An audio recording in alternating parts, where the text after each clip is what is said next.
വാ നിറച്ച് വിഷയം ഉണ്ടായിട്ടുണ്ട്, വൈബ്രേഷൻ ഉണ്ടാകാറുണ്ട്, കറണ്ടടിച്ച അനുഭവം ഉണ്ടാകാറുണ്ട്. അങ്ങനെ കുറെ സംഭവമുണ്ട്. താമസ നേരത്ത് ഒക്കെ വാങ്ങിപ്പോയി മേടിച്ചത് കേട്ടോ. അല്ലേ നമുക്കൊന്ന് കർത്താവിന്റെ മക്കളാക്കി മാറ്റാം. എനിക്കിപ്പോഴും ദർശനം തന്നുകൊണ്ടിരിക്കുന്നത് ശരിയാകണമെങ്കിൽ 2020 40% നിങ്ങൾ വിശുദ്ധീകരിക്കപ്പെടാറുണ്ട്. 40% ഒരു പക്ഷേ ഇന്ന് ശരിയാവുമെന്ന് വിശ്വസിക്കാൻ നമുക്ക്. ഹല്ലേലൂയ. മർക്കോസിന്റെ സുവിശേഷം 11:24 നിങ്ങൾ പ്രാർത്ഥിക്കുകയും യാചിക്കുകയും ചെയ്തത് എന്തും നിങ്ങൾക്ക് ലഭിക്കുമെന്ന് നിങ്ങൾ വിശ്വസിക്കും, നിങ്ങൾക്കത് ലഭിക്കുക തന്നെ ചെയ്യും. ഒന്ന് നമ്മൾ പ്രാർത്ഥിക്കണം. കുറെ കാര്യങ്ങളുണ്ട് പ്രാർത്ഥന. ചുമ്മാ വിരാഗത്ത് ഈശോ പറഞ്ഞിട്ട് പോലെ കർത്താവ് വരില്ല. അവിടെ ഈശോയ്ക്ക് വരാൻ സൗകര്യം ഉണ്ടാവില്ല. പ്രാർത്ഥിക്കണമെങ്കിൽ തന്നെ എന്തെല്ലാം കാര്യം വേണം? പൂർണ്ണ മനസ്സ് വേണം. മത്തായി 22:37 മത്തായി 22:37 നീ നിന്റെ ദൈവമായ കർത്താവിനെ പൂർണ്ണ ഹൃദയത്തോട്, പൂർണ്ണാത്മാവോട്, പൂർണ്ണ മനസ്സോട്, പൂർണ്ണ ശക്തിയോട്, പൂർണ്ണ വിശ്വാസം. എന്തൊക്കെ യോഗ്യതയാണ്? ഒന്ന്, നിങ്ങൾ ഇപ്പോ സിനിയോട് ഒരു പ്രാർത്ഥന യാചിക്കുകയാണ്. ഹല്ലേലൂയ. ഞാൻ ചിരിച്ചതാണെന്നറിയാമോ? നീ ഇന്നലെ പറഞ്ഞ അത്ഭുതത്തെ ഓർത്താണ് ഞാൻ ചിരിച്ചത്. എൻ്റെ മനസ്സിൽ ആനന്ദം വന്നപ്പോൾ അതുകൊണ്ടാണ് ചിരിച്ചത്. സിനിയോട് എത്രയോ വർഷമായിട്ടുള്ള മനുഷ്യരെയാണ്. പ്രാർത്ഥിക്കുന്ന വ്യക്തിയിൽ വിശ്വാസം വേണം. ഒരാമൻ പറഞ്ഞേ, പ്രാർത്ഥനയിൽ വിശ്വാസം വേണം. പ്രാർത്ഥിക്കുന്ന നിനക്ക് ഒരു വിശുദ്ധി വേണം. ഇത് പറയാൻ ചിറ്റൂരിൽ നിന്ന് വന്ന ഒരു ബിജുവിന്റെ മേൽ കർത്താവ് അത്ഭുതം നടത്തിയിട്ടാണ്. കർത്താവ് ദൂതനെ അയച്ചവിടെ റെഡിയായിട്ട് ഒരു കാര്യം ഉണ്ടായിരുന്നു. അത് കേട്ടിട്ടാണ് ബ്രദറിന്റെ ബ്ലെസ്സിംഗില് കർത്താവ് തന്റെ ദൂതനെ അയച്ച്, അതായത് ഞാൻ പറയാം മക്കളെ, നിങ്ങളുടെ വെള്ളം തന്നെ ക്ലീൻ ചെയ്യാനോ വെള്ളം പോരാനോ നിൽക്കാൻ പറ്റില്ല. ചിലപ്പോൾ ചെയ്തെന്ന് വരും. വെല്ലോന്റെയും വള്ളത്തിൽ വെള്ളം കയറി മുങ്ങി കിടക്കുകയാണ്. ഞാൻ ടൈറ്റ എഴുതിട്ടത് ഞാൻ ടൈറ്റിനെ കണ്ടതാണ്. വെള്ളം കയറി മുങ്ങി കിടക്കുക, അങ്ങേറ്റത്ത് ഇങ്ങേറ്റത്ത് ഒരു ഇച്ചിരി മാത്രമേ കണ്ടുള്ളൂ. ശരിയാണോ? ശരിയാണ്. ബ്രദർ അത് പ്രാർത്ഥിച്ചു. അവന്റെ കുഞ്ഞുങ്ങളുടെ വേണ്ടിയിട്ട് ഞാൻ ചെവിയുന്നു. അത് പ്രാർത്ഥിച്ചു. അപ്പോഴും അനുഗ്രഹം മാറുമെന്ന് പറഞ്ഞു. പ്രാർത്ഥിക്കേണ്ട ആവശ്യമുണ്ട്. അതുകൊണ്ടാണ് ബ്രദർ അങ്ങനെ ഏറ്റെടുത്തത്. സ്നേഹമുള്ളവരെ, പിറ്റേ ദിവസം അദ്ദേഹത്തിന്റെ വീട്ടിൽ പോയി. ആരോട് പറഞ്ഞിട്ട് അദ്ദേഹത്തിന്റെ വള്ളം അവനും തേവണഞ്ഞ് വെള്ളം പോയി കളയാൻ പറ്റുന്നില്ല, വള്ളം ഒട്ടിക്കാൻ പറ്റുന്നില്ല, മൊത്തം പൊളിഞ്ഞ് നശിച്ചു കിടക്കുകയാണ്. ഞാൻ കണ്ടതാ, ടൈറ്റിന് കണ്ടതാ. അവർക്ക് പറയും. പിറ്റേ ദിവസം രാവിലെ ഒരു 6 ആൾക്കാർ എല്ലാവരോടും അന്വേഷിച്ചു. ആരുമില്ല. ദൈവം അത്ഭുതം പ്രവർത്തിച്ചാണെന്ന് അവർ ചിന്തിച്ചു. ദൈവം അത്ഭുതം പ്രവർത്തിച്ചതാണ്. മലാഖി 1 വചനം അയച്ച്, എന്റെ ദൂതനെ അയച്ച് ഞാൻ വഴികൾ നിനക്ക്. അവരുടെ ദിവസം വിശുദ്ധ കുർബാനയ്ക്ക് പോണെങ്കിൽ വള്ളം വേണമെന്നേ. ചാലിന്റെ ഒത്തുനടക്ക് താമസിക്കുക. ഈ വള്ളം ഇല്ലാണ്ട് വിശുദ്ധ കുർബാനയ്ക്ക് പോകാൻ പറ്റില്ല. ധ്യാനം കൂടിയിട്ട് ഒരു കുർബാന മുടക്കിയിട്ടില്ല. നീ കർത്താവിനെ മാനിച്ചെന്ന് പറഞ്ഞേ, ഞാൻ എന്റെ ദൈവത്തെ മാനിച്ചാൽ എന്റെ കർത്താവാണ് എന്നെയും മാനിക്കും. ഇന്നത്തെ ഒരു ധ്യാനവചനം അതായിരിക്കട്ടെ. ദൈവത്തെ നീ സ്നേഹിക്കുമ്പോൾ, ദൈവത്തിനെ സ്നേഹിക്കുമ്പോൾ നിനക്ക് ദൈവം തരാൻ പോകുന്ന ആത്മീയ വളർച്ച, കൃപകൾ കണ്ട് മനസ്സിലാക്കാനോ പറഞ്ഞ് മനസ്സിലാക്കുവാനോ സാധ്യമല്ല. അല്ലെങ്കിൽ ഡിസ്കം കട്ട് ചെയ്ത് കുറെ സാക്ഷിക്കാരിയാണ് ഡിസ്കം കട്ട് ചെയ്ത് ഇല്ലാത്തൊരു പെണ്ണ് ഞാൻ പറഞ്ഞു, നാളെ ഇവിടെ എത്തണം, നിനക്ക് കിട്ടിയ സൗഖ്യം പറയണം, നാളെ വന്നോളെന്ന് ഞാൻ പറഞ്ഞു. ഭർത്താവ് വരുമ്പോൾ കോമഡിയല്ല, നമ്മുടെ ആരോഗ്യപാലത്തിലാണ് പെട്രോൾ ഡിസ്ക് കട്ട് ചെയ്ത ഓപ്പറേഷൻ തിയേറ്ററിൽ ജോലി ചെയ്തിട്ടുള്ളതാണ്. ഡിസ്ക് കട്ട് ചെയ്ത് നമ്മൾ തള്ളി കൊടുത്തു, സൗഖ്യം കൊടുത്തു, ആരോഗ്യവതിയാക്കി.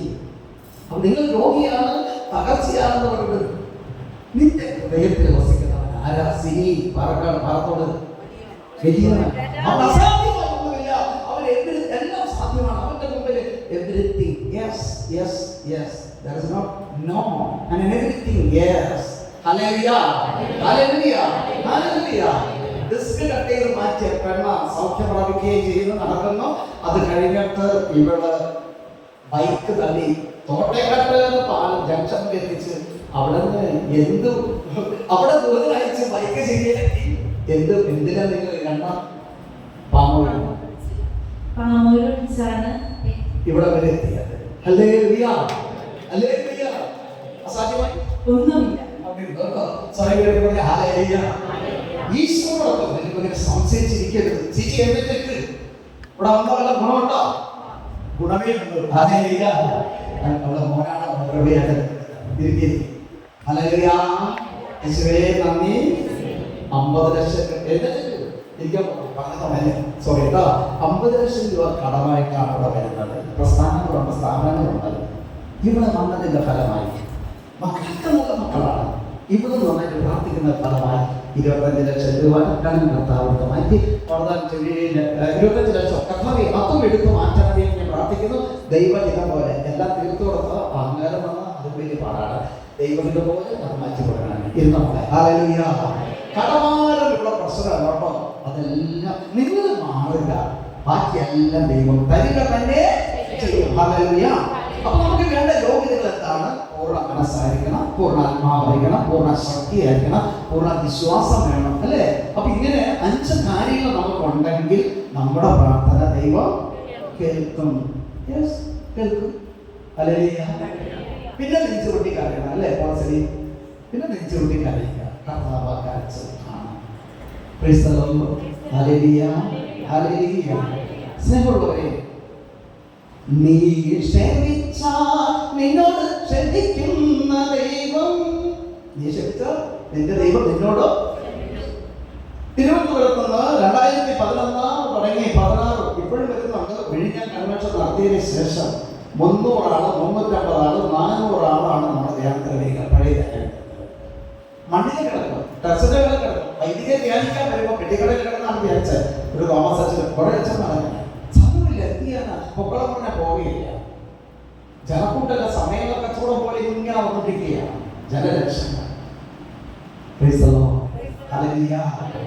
വരാനുള്ളൊരു കാരണം കൊണ്ട് ദൈവകൃപയും എങ്ങുമില്ലാത്തൊരു അഭിഷേകം ഇവിടെ കൊടുക്കുന്നു. സെക്കൻഡ് വൺ, 28 വർഷക്കാലമായി ചേട്ടന്റെ മോനെ കൊന്ന ഒരാൾ ഇവിടുത്തെ പ്രേക്ഷിതനായി മാറി. അടിക്കണം അവരുടെ കൈ. 28 വർഷക്കാലം ചേട്ടനും അനിയനും തമ്മിൽ വഴക്ക്. ചേട്ടന്റെ മോനെ കൊന്ന അനിയനുമായിട്ട് വഴക്ക്. മിണ്ടൂല്ല. പിന്നെ കൊച്ചനെ കൊന്നിട്ട് പഴയ ധ്യാനത്തിന്റെ ആൾക്കാരയിൽ വെച്ച് പങ്കരാജൻ അണ്ണനോട് പറഞ്ഞു, എനിക്ക് എന്റെ നാട്ടുകാരെ ഇടവക്കാരാണ് ഈ 10-60 പേര് ഇവിടെ ഉള്ളത്. അവരുടെ മുമ്പിൽ വെച്ച് എന്റെ അനിയന്റെ കാലുകൾ വീണ് എനിക്ക് മാപ്പ് ചോദിക്കണം. മദ്യ കളിച്ച് ധാനയിൽ കിടക്കുന്നവനായിരുന്നു. ഒരു ഗതിയില്ല. ബിസിനസ്സിൽ തകർന്നു പോയ പങ്കരാജനാണ്. ഒഴിവ് ഭക്തികാരനാണെങ്കിൽ വെള്ളിത്ത് കല്യാണം കഴിച്ച് അവിടെ താമസിക്കുക. കണവേട കച്ചവടം, ചെറിയ രീതിയിലുള്ള കച്ചവടം. അദ്ദേഹത്തിന്റെ ഇഷ്ടം. ആ സൈഡിൽ ലെഫ്റ്റ് സൈഡ് കുഴപ്പമില്ല. ആ സൈഡിലൊക്കെ കാലൊക്കെ വീണ് മാപ്പ് ചോദിച്ചു. ഇത് കാണുമ്പോൾ ക്ഷമിക്കാൻ കൃപ കൊടുത്ത സ്ഥലം എവിടെയാണ്? അദ്ദേഹം അവർ ചിന്തിച്ചു, അത് ബഥേൽ മാതാവിന്റെ ധ്യാനകേന്ദ്രത്തിൽ അങ്ങനെ ദൈവജനം ഒഴുകാൻ തുടങ്ങി. അനേകം കിട്ടുന്നു. നിങ്ങൾക്കറിയാമോ വിഴിഞ്ഞത്തെ കുറിച്ച്? എന്നോട് അവിടുത്തെ സന്തോഷത്തിന് 5 ലക്ഷം വഴിയിരിക്കുന്നു. മാർച്ചിൽ എനിക്ക് കൺവെൻഷൻ നടന്നതാണ്. എന്റെ കാലിന്റെ ചെറിയ കുറിപ്പ്. ഇപ്പൊ വണ്ടി ഓടിച്ച മക്കളെ, ബ്രദർ വണ്ടി ഓടിച്ചാണ് ഇവിടെ വരാൻ സാധിച്ചത്. ആ വിഗ്രഹത്തിനെ അവിടെ ദൈവത്തിന് നന്ദി പറഞ്ഞു. കാലിലൊക്കെ മാറി കേട്ടോ. പിന്നെ ഈ കെട്ട് അത് നനഞ്ഞു. പിന്നെ ഒന്നുകൂടെ കെട്ടിയെന്ന് മാത്രമേ ഉള്ളൂ. ഭാര്യ പറഞ്ഞു നനഞ്ഞതൊന്നുമില്ല, കുഴപ്പമില്ല, എന്തൊക്കെ ചെയ്യണമെന്ന് തോന്നിയാണ്. ചെറുപ്പത്തിൽ പറഞ്ഞ ഹല്ലേലൂയ, ഹല്ലേലൂയ, യേശുവേ നന്ദി. എന്നോട് അച്ഛൻ പറഞ്ഞു, ബ്രദർ. അതുകൊണ്ട് തന്നെ തിരുവനന്തപുരം കശ്മീരിന്റെ സെക്രട്ടറി ആയ നെക്സൽ നമ്മുടെ ടീമിലുള്ളതാ. അവരും പറഞ്ഞു, ബ്രദർ നമ്മുടെ കൺവെൻഷന്റെ സമയത്ത് ബ്രദർ പ്രത്യേകമായി പ്രാർത്ഥിക്കേണ്ടത്, വിടുതൽ കിട്ടേണ്ടത്. ഒരു ദിവസം ഒരു മരണം ഇവിടെയുണ്ട്. ആത്മഹത്യയാണ് കൂടുതൽ. കുറെ പേര് ബന്ധുസ്ഥയിൽ പോയിരിക്കുന്നു. ആത്മഹത്യയാണ് കൂടുതൽ. കുറെ പേര് ബന്ധുസ്ഥയിൽ പോകുന്നു. ചിലർ ആത്മഹത്യ തൂങ്ങി മരിക്കുന്നു. പിന്നെ കുറെ ആൾക്കാർ മദ്യപാനത്തിൽ അടിമയാണ്. തൊഴിൽ കൊണ്ടൊന്നുമില്ല. ഞാൻ ആഗ്രഹിക്കുന്നത് നിങ്ങളുടെ തൈക്കൽ ദേശത്ത് പ്രത്യേകമായിട്ട് ചെയ്യാൻ പോകുന്നത് ചുട്ട് കഴിഞ്ഞിരിക്കുന്ന പണിയില്ലാതെ കഷ്ടപ്പെട്ട് കിടക്കുന്ന ദൈവമക്കളെ, എന്റെ ആഗ്രഹമാണ് നിങ്ങളുടെ ദേശവും നിങ്ങളുടെ മണ്ണും അനുഗ്രഹിച്ച് കർത്താവിന്റെ കയ്യിൽ അനുഗ്രഹം മേടിച്ചു തരണമെന്നുള്ള ഒരു ദൗത്യമാണ്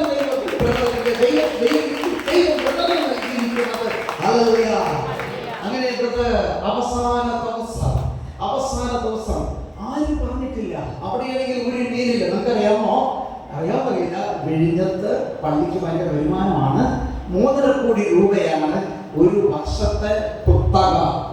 ആ കടവിൽ മത്സ്യം കൊണ്ടുവന്ന് കച്ചവടം ചെയ്യലില്ല. കാരണം അവിടെ മാത്രം മഴക്കാലത്ത് പറ്റുള്ളൂ. പള്ളിയിൽ ഇഷ്ടംപോലെ പണമുണ്ട്. ഹല്ലേലൂയ. പക്ഷേ വള്ളക്കാർക്കൊന്നുമില്ല. മെയ് മാസം 13-ന് 19-ാം ഡേറ്റിലെ കൺവെൻഷൻ തുടങ്ങി. പണിയില്ല. അവസാന ദിവസം ബ്രദർ പറഞ്ഞു, നാളെ നമുക്ക് കടപ്പുറം പോകണം. നാളെ ദൈവമക്കളോ ഒന്ന് ഒരുങ്ങുന്നുണ്ടോ? നാളെ നമുക്ക് കടപ്പുറത്താണ്. ഒരു കുരിശുണ്ടാക്കി പ്രാർത്ഥിച്ച് അതോട് നട്ടിട്ട് മക്കളെ വട്ടം കുറിച്ച് പ്രാർത്ഥിച്ച് കഴിഞ്ഞപ്പോൾ എന്നെ സ്നേഹിക്കുന്ന മക്കളെ, ദൈവത്തെ സ്നേഹിക്കുന്ന ഈശ്വര മക്കളെ, അനേകം മക്കൾ പോയി വള്ളങ്ങൾ നിറയെ മത്സ്യങ്ങളായി വരുന്നു. അവിടെ നിന്ന് അനുഗ്രഹമായി വരുന്നു. കുത്തക എടുത്തോ പറയണം, അടുത്ത വർഷം ആ വ്രതത്തിന്റെ ധ്യാനം വേണം. 2019 കിട്ടിയ ധ്യാനം. ഹല്ലേലൂയ.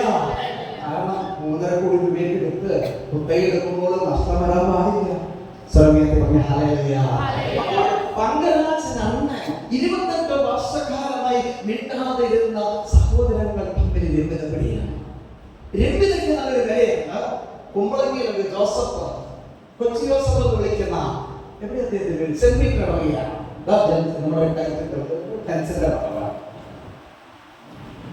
ചേട്ടൻ അനിയനായിട്ട് മിണ്ടൂല്ല. 12 വർഷക്കാലം മിണ്ടാതെ നടന്നവൻ അയാൾ പെന്തക്കോസ്തലിൽ പോയി അതിനുശേഷം വന്നപ്പോൾ ക്ഷമിക്കുന്ന സ്നേഹത്തെ കുറിച്ചുള്ള ക്ലാസ് കേട്ടപ്പോൾ ആ മനുഷ്യൻ എന്ത് തീരുമാനമെടുത്തു? നാളെ രാവിലെ കുർബാനയ്ക്കല്ല പോകേണ്ടത്, ചേട്ടന്റെ വീട്ടിൽ കയറി ക്ഷമിക്കണം. ഒരാളി പറഞ്ഞു. അതേ രാവിലെ ആ മനുഷ്യൻ പള്ളിയിലേക്കല്ല, ചേട്ടന്റെ വീട്ടിൽ ചെന്ന് മാപ്പ് ചോദിച്ച് വിശുദ്ധ കുർബാനയ്ക്ക് പോയി തിരിച്ച് വീട്ടിലെത്തിയപ്പോൾ ഇപ്പൊ മരിച്ചുകൊണ്ടോ കുറെ വർഷം ജീവിച്ചു പോയ ശേഷം അയാൾ എടുത്ത വെള്ളമുണ്ടില് ഐസ് കട്ടയുടെ തണുപ്പും അതിനകത്ത് പരിപ്പൊടയുടെ വട്ടത്തിൽ കട്ടച്ചത്. ദൈവം തെരഞ്ഞെടുക്കപ്പെട്ടവരുടെ മേൽ അവരൊരു അത്ഭുതം നടത്തും, അവരൊരു അടയാളം നടത്തും, അവരുടെ ദൈവദാസനോ അവൻ ദൈവദാസിയോ ആയി മാറുമോ? ഇഷ്ടപോലെ വഴക്ക് പറയുന്നവൻ, തെറി പറയുന്നവൻ, വാളിന് എരിയായവന്, കൊട്ടേഷൻ ചെയ്യുന്നവൻ കണ്ട പുതിയ പറക്കുന്ന വള്ളാസ്റ്റിയുടെ ഗുണ്ടകളായി പറഞ്ഞ നിങ്ങൾ പണിയൊന്നുമില്ലായിരുന്നു. കച്ചവടമായിട്ട് നടന്നവൻ, ഗുണ്ടമായിട്ട് നടന്നവൻ കർത്താവിന് വേണ്ടി വചനം പ്രഘോഷിക്കുന്നു, പാട്ട് പാടുന്നു.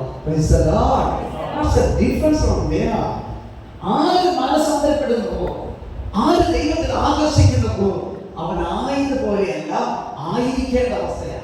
ആയിരുന്ന അവസ്ഥ മാറി ആയിരിക്കേണ്ട അവസ്ഥയിലേക്ക് ക്രിസ്തുവിനെ കൊണ്ടുവരാൻ സാധിക്കും.